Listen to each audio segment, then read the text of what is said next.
समस्त को शुभ संध्या। आम चैनल को समस्त को स्वागत। आज प्रसंग होची +3 4th सेमिस्टर ओडिया ऑनर्स पिला मानकर अच्छी अबत्तमर 24 गुरु प्रसंग से प्रसंग आज आलोचना। ता पूर्वर आम टिके भागवत विषय कथा हवा।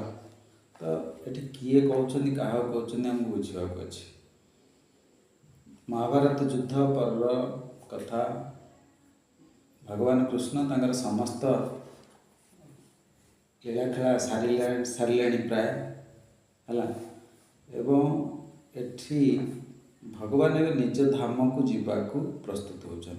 निज धाम माने भगवान का धाम कोटा तुम समस्त जानिच परास वैकुंठ धाम जहाँ आम कहूँ आम पुराण अनुसार भगवत गीतार भी अच्छी।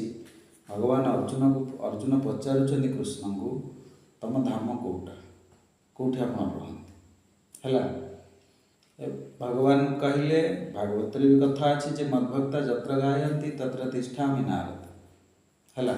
कहले जोठी मोर भक्त माने मो गुणगान करती मुझे थाए। अर्जुन किंतु पचारुचंदी आपण सिना सेठी थांती किंतु आपणकर प्रकृत निवास कोटा कहते है। अर्जुन प्रश्नर उत्तर देगी कृष्ण कहते भगवत गीतार भी अच्छी न तद भाषयते सूर्य न शशांक न पावक यद्गत्वा न निवर्तन्ते तद्धाम परम मम है। कृष्ण कहते अर्जुन शुण है न तद भाषयते सूर्य आमे सूर्यमंडल है न शशांक न पावक सूर्य नुह सूर्यमंडल चंद्रमंडल अग्निमंडल तापर आ गोटे ताटू मोर वैकुंठपुर अच्छी है। मोर दिव्य धाम अच्छी जो कौन हम जो कले जीव के फेरे ना पृथ्वी को आसवन जन्म मृत्युर चक्र जो अच्छी है। पुराण अनुसार 84 लक्ष योनि भ्रमण करला परे है आमको दिव्य शरीर मिले मानव शरीर मिले है। तेणु 84 लक्ष योनि आ भ्रमण करा पड़े अर्थ मोक्ष मिले है। किए निर्वाण कहती किए मोक्ष कहती किए कैवल्य कहती मुक्ति बोली कहती विभिन्न धर्म अनुसार विभिन्न शब्द अच्छी। कथा हूँ कृष्ण को जिते जीवाक पड़ला अर्थ एठी कौन करा पड़ा लीलाखेला पृथ्वी सरीगला जो भगवान आसते से कम सरीगला दुष्ट मानकर विनाश होगला धर्मर संस्थापन होगला भगवान एवं निज धाम को जीवाक बाहर है। देवता मैंने भी रिक्वेस्ट पठेले कि भगवान आप से किसी काम ना एवं आप आसती है।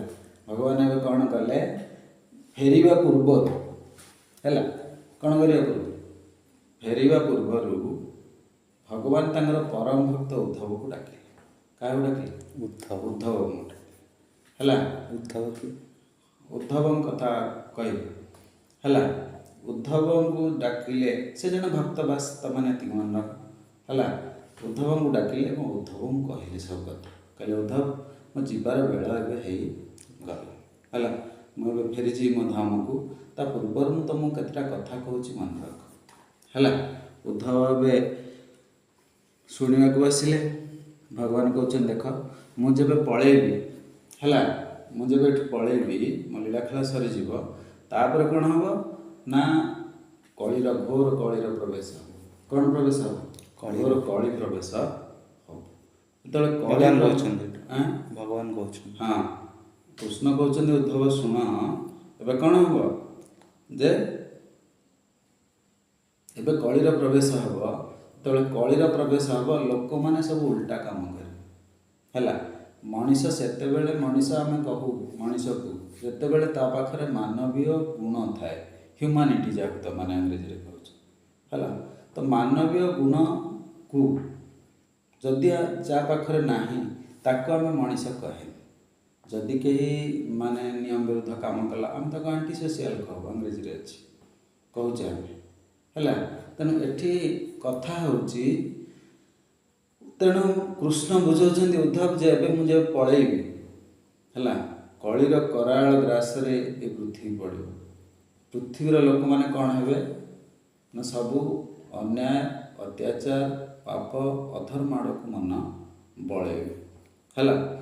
ଏବେ ଉଦ୍ଧବ ପଚାରୁଛନ୍ତି ତେବେ ମୁଁ ଏଥିରୁ ବଞ୍ଚିବି କେମିତିକା ହେଲା, ମୁଁ ଏଥିରୁ କେମିତି ବଞ୍ଚିବି ହେଲା।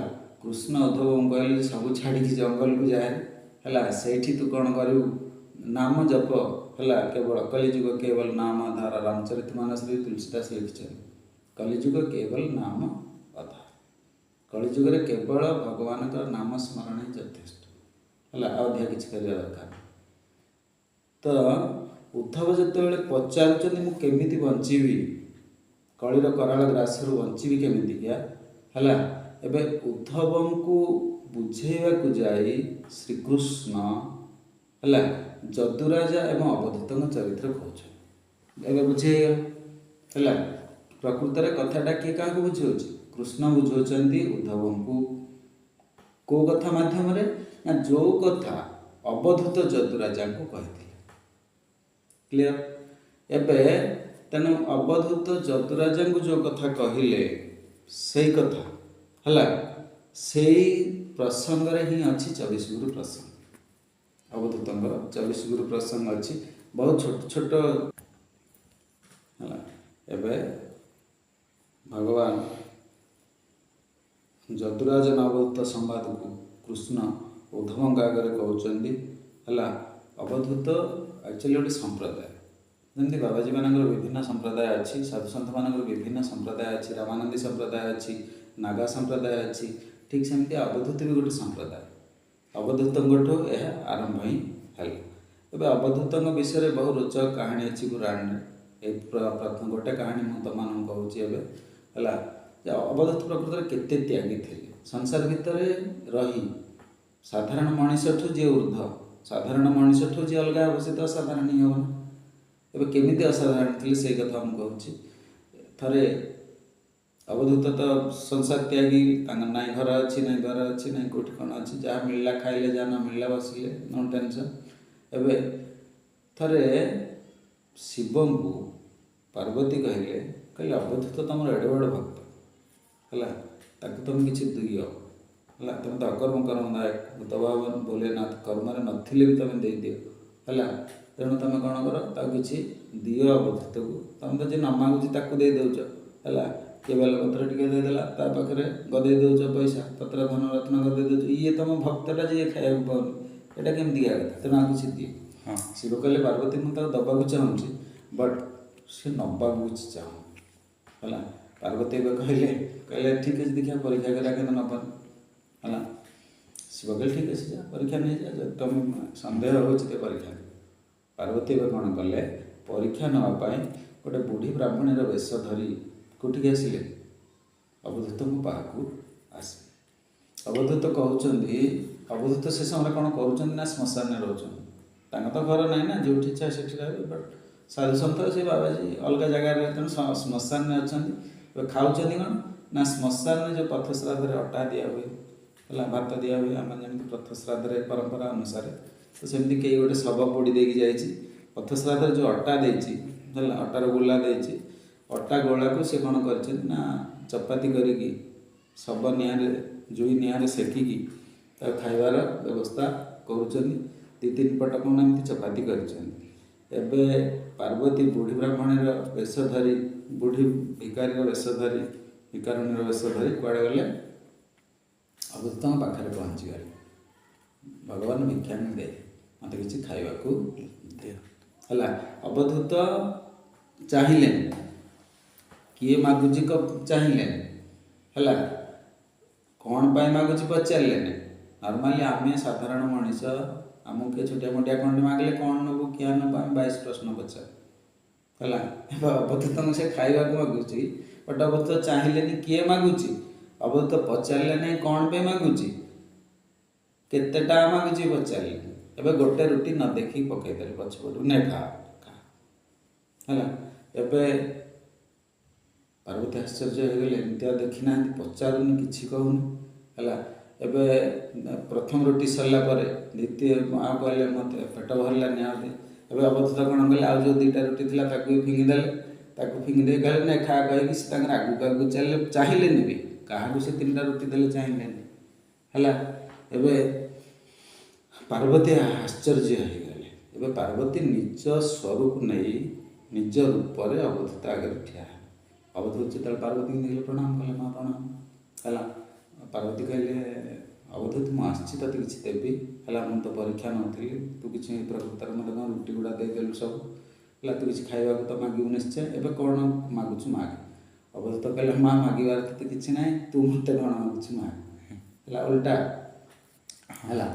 ପାର୍ବତୀ ଏବେ କହିଲେ, ପାର୍ବତୀ ବହୁତ ଥର ଯାଇଛି, ବହୁତ ଥର କହିଲେ ଅବଧୂତ କିଛି ନେଇ ମୁଁ ଦେଉଛି, ନିଜେ ଆସିଛି ମୁଁ ଅପର୍ଣ୍ଣା ହେଲା, ନିଜେ ଆସିଛି ମୁଁ ଜଗତର ମା, ଯାହା ଚାହିଁ ମୁଁ ଦେବି ନେ କିଛି ହେଲା। ଅବଧୂତ କିଛି ମାଗିଲେ ନାହିଁ। ଅବଧୂତଙ୍କର ସେ ଗୋଟେ କଥା ଯେ ମୋତେ କିଛି ଦରକାର ହିଁ ନାହିଁ। ଏବେ ପାର୍ବତୀ ରାଗିଗଲେ, ଅବଧୂତଙ୍କୁ ଅଭିଶାପ ଦେଲେ, ଅବଧୂତ ଅବି ତୁ କ'ଣ ହେଇଯା ଗୋଟେ ବଳଦ ହେ, ତୋର ବଳଦ ପରିକା ଆଚରଣ, ବୁଦ୍ଧି ସୁଦ୍ଧି କିଛି ନାହିଁ ହେଲା, ତେଣୁ ତୁ ଗୋଟେ ବଳଦ ହେଇଯା। ତେବେ ବଳଦ ସିନା ହେଇଗଲେ, ଅବଧୂତଙ୍କର ଆତ୍ମା ତ ଯୋଗୀର ଆତ୍ମା ହେଲା। କିଛି ଦିନ ପଳେଇଲା, ପାର୍ବତୀ ପୁଣି ଚେଷ୍ଟା କଲେ ଯେ ଅବଧୂତ ଏବେ କେମିତି ଅଛି ବଳଦ ହେଇକି ଦେଖିବ ହେଲା। ପାର୍ବତୀ ପୁଣି ଆସିକି ପହଞ୍ଚିଗଲେ, ମାସେ 2 ମାସ ପରେ ବଳଦ ରୂପୀ ଅବଧୂତଙ୍କ ପାଖରେ ଆସିକି ପହଞ୍ଚିଗଲେ। ପଚାରିଲେ ଅବଧୂତ କେମିତି ଅଛୁ? ଅବଧୂତ କହିଲେ ମା ମସ୍ତରେ ଅଛି, ଆହୁରି ବଢ଼ିଆରେ ଅଛି। କହିଲେ କେମିତିକା? କହିଲେ ମା ଯେତେବେଳେ ମୁଁ ଯୋଗୀ ଥିଲି, ସଂସାର ତ୍ୟାଗୀ ସନ୍ନ୍ୟାସୀ ବି ଥିଲି, କେଉଁ ପିନ୍ଧୁ ପିନ୍ଧୁଥିଲି ଲୋକ ଜାଣିବାକୁ, ତାକୁ ରଖିବାକୁ ମୋତେ ଭାରି କଷ୍ଟ ହୁଏ, କେଉଁଠି ଥୋଇବି କେଉଁଠି କ'ଣ ବାହାରି ମୋର କିଛି ନାହିଁ ହେଲା। ଏବେ ଯେତେବେଳେ ବଳଦ ହେବାର ଅଭିଶାପ ମା ଦେଇଦେଲ ହେଲା, ସାପେ ବର ହେଇଗଲା, ତମେ ସାପ ଦେଇଦେଲେ ସିନା ଅଭିଶାପ ଦେଲ, କିନ୍ତୁ ପ୍ରକୃତରେ ମୋ ପାଇଁ ବର ହେଇଗଲା। ଏବେ ଏଇ କପୁନି ଖଣ୍ଡ ବି ଖୋଜିବା ଦରକାର ନାହିଁ, ରଖିବା ଦରକାର ନାହିଁ, ବଢ଼ିଆ ହେଲା। ପାର୍ବତୀ ପୁଣି ଭୟଙ୍କର ରାଗିଗଲେ, କହିଲେ ତୁ ଗୋଟେ କାଠ ପରିକା ଆଚରଣ କରୁ, ତୁ ଯା କାଠର ଗଣ୍ଡି ହେଇଯା ହେଲା। ଅବଧୂତ କହିଲେ ମା ମଞ୍ଜୁର, ଯାହା କହିଲେ ଠିକ୍ ଅଛି ହେଲା। ଏବେ ପାର୍ବତୀ କାଠ ହେବାର ଅଭିଶାପ ଦେଇଦେଲେ, କିନ୍ତୁ ଆତ୍ମା ହେଉଛି ଯୋଗୀର। ଅବଧୂତ ଅଛନ୍ତି କାଠ ଗଣ୍ଡି ହେଇକି ହେଲା। ଆଉ କିଛି ଦିନ ଗଲା, ପାର୍ବତୀ ପୁଣି ଆସିଲେ, କହିଲେ ଅବଧୂତ ଏବେ କେମିତି ଅଛୁ ହେଲା। କହିଲେ ମା ଆହୁରି ବଢ଼ିଆରେ ଅଛି। ପାର୍ବତୀ ଏବେ ଆଶ୍ଚର୍ଯ୍ୟ ହେଇଗଲେ, ଆଚ୍ଛା ଲୋକଟେ କିଛି ମାଗୁନି, କିଛି ଖାଏ କହୁନି ହେଲା। ଅବଧୂତ ଏବେ କ'ଣ କଲେ, ପାର୍ବତୀ ତାଙ୍କୁ କହିଲେ ହେଲା, ପାର୍ବତୀ ତାଙ୍କୁ ଏବେ ତାଙ୍କ ନିଜ ସ୍ୱରୂପ ଫେରାଇ ଦେଲେ। କହିଲେ ଅବଧୂତ ଆଜି ମୁଁ କ'ଣ ହେଲି, ତୋ ପାଖରେ ହାରି ହିଁ ଗଲି ହେଲା। ତ ଏମିତିଆ ଜଣେ ସଂସାର ତ୍ୟାଗୀ ସନ୍ନ୍ୟାସୀ ହେଲା, ଏମିତିଆ ଜଣେ ସଂସାର ତ୍ୟାଗୀ ସନ୍ନ୍ୟାସୀ ଯେତେବେଳେ ଯଦୁରାଜଙ୍କ ପାଖରେ ପହଞ୍ଚିଗଲେ ହେଲା, ଯଦୁରାଜ ତାଙ୍କୁ ପଚାରୁଛନ୍ତି ଆତ୍ମତତ୍ତ୍ୱ ସମ୍ପର୍କରେ।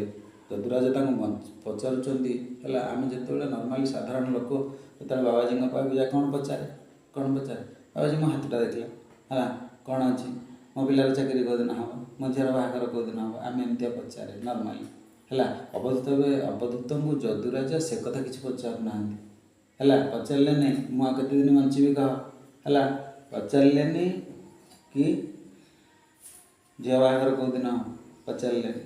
ତେଣୁ ଯେବେ ତୁମେ ସାଧୁସନ୍ଥଙ୍କୁ ଭେଟୁଛ ହେଲା, ଏଇଟା ଶିକ୍ଷା ଆମକୁ, ଯେବେ ଆମେ ସାଧୁସନ୍ଥଙ୍କୁ ଭେଟୁ ସେତେବେଳେ ସାଂସାରିକ କଥା ମାଗନି ହେଲା।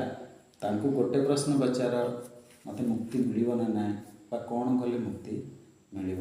ଏବେ ଯଦୁରାଜଙ୍କୁ ଅବଧୂତ ବତଉଛନ୍ତି ମୁକ୍ତି କେମିତିକା ମିଳିବ, ଯାହା ଆମେ ପର ଭିଡ଼ିଓରେ କଥା ହେବ ହେଲା। ଏଇଠି ଆଜିର ପ୍ରସଙ୍ଗକୁ ବିରାମ ଦେବା।